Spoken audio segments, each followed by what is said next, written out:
Hello everybody! Welcome to another very exciting reveal of the latest GT car. After the huge success of the GT4 RS, many of you guys may have thought, what would it be to have that kind of car without a roof, as a Spyder, as a convertible?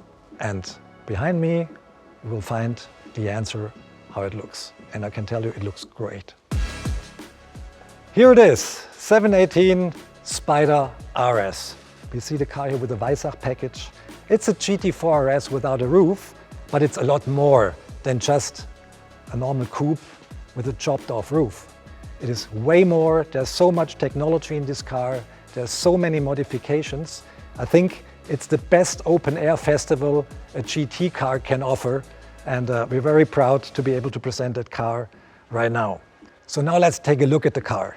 Beginning at the front, it resembles a GT4 RS pretty much. There's lots of similar parts, but if we start from down below, we see here, for aerodynamical reasons, we have a different front wing, which is a little bit shorter, to get the car into an aerodynamical balance, because we're lacking a big spoiler. So we have to bring the car back into balance. We're doing this with a different front lip, with lots of different underbody modifications, which gives us the right amount of downforce on the car that is perfectly in balance with the rear. If we look at the car here, we have carbon fiber parts everywhere. The hood is carbon fiber, the front fenders are carbon fiber. We have these big nostrils here to get air out of the wheel wells. The wind frame is narrower than on a GT4 RS, Spyder-like, to give it a low profile. You sit deep into the car. And what definitely stands out at first sight is the intake system of the car, which is located here on both sides, very near to the co-driver's and driver's head, very near to its ears, making a wonderful induction noise music almost. We call it our music boxes here. All the air that is entering through this system here reaches the engine, which is a flat six, 4-liter, 9,000 RPM and 500 horsepower engine. Exactly the same engine that we have in the GT4 RS, in the GT3 and in the GT3 Cup race car. And if we proceed to the backside of the car, we see this beautiful ducktail here. Everybody loves ducktails, so do we. Although this is almost a swan tail. It's really huge and it's necessary to keep the balance of the car in cooperation with the modifications we did to the front.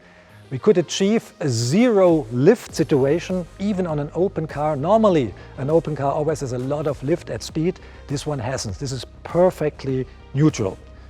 A point that stands out for me, and an open car is even lighter than its coupe sibling. This car, at 1,410 kilos in its lightest possible spec, is even lighter than a GT4 RS.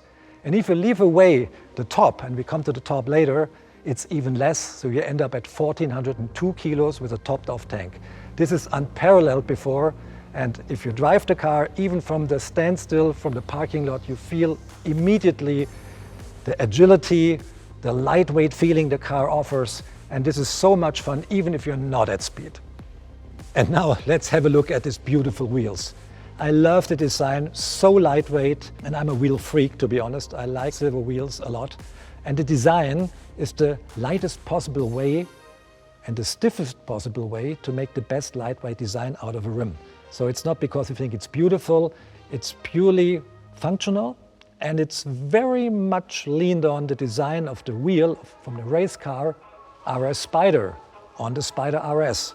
On the front, we see it as well, the car has a very wide stance, so we were trying to fit as much tire underneath the car as possible to give it the best grip and the biggest contact patch.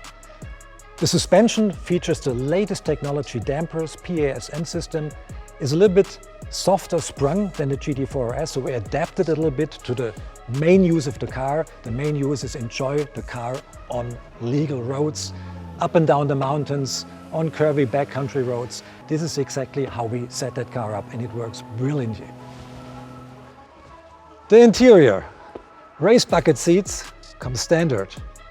The inserts are either red or Arctic Grey. We see the red version here, which was very hot, to this more cool exterior color. Very good match. We see a lot of components clad in microfiber, in race tags. Even the dashboard, if you opt for the Weissach package, is engulfed in race tags, the steering wheel is, and the shifter as well. Talking about the shifter, we have a PDK gearbox in that car, 7-speed, very, very short gears, and contribute a lot to the fierce acceleration the car offers. The car here is a little bit the luxury version because it features a radio, so you can opt for a radio delete as well, saving another 6 kilos of the car, if you rather listen to the music that is produced by these loudspeakers. Now we have an idea how that car looks without a top. But many of you might ask themselves, how does it look closed? This car is a Spyder, and a Spyder is a car, an open car, that in case it rains or the sun beats down too hard, can be equipped with a lightweight emergency top.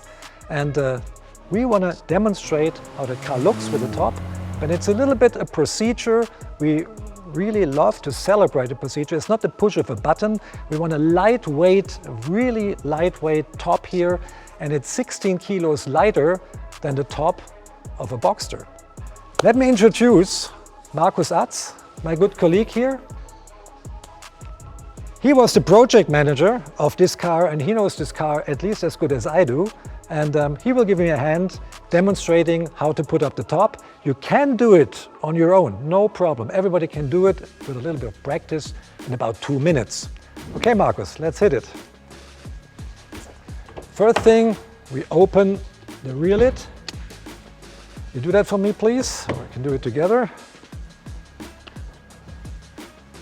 Next step. Take out the top, which is super light. Look at this thing. It is, I think it's 6 kilos. We can attach it here to the window frame, and everything is manual here. No electrical gizmos. Front part attached, that was step 1. Step 2 is unfold the canvas. Attach it. We see these cables here. That is step 3. Ensure there's enough tension in the cables. So we hook them up on both sides. Then we close. Step 4. The lid. We're almost done. You pull that little thingy here to get out the sled here. Attach the back end and just apply some pressure, clicking in. And here we see the 50% open, or rather the 50% closed version. Markus, thank you very much for helping me. So I think that wraps it up. The 718 Spyder RS. I think it will make a great impression on you when you see one in the flesh. Thank you for your attention.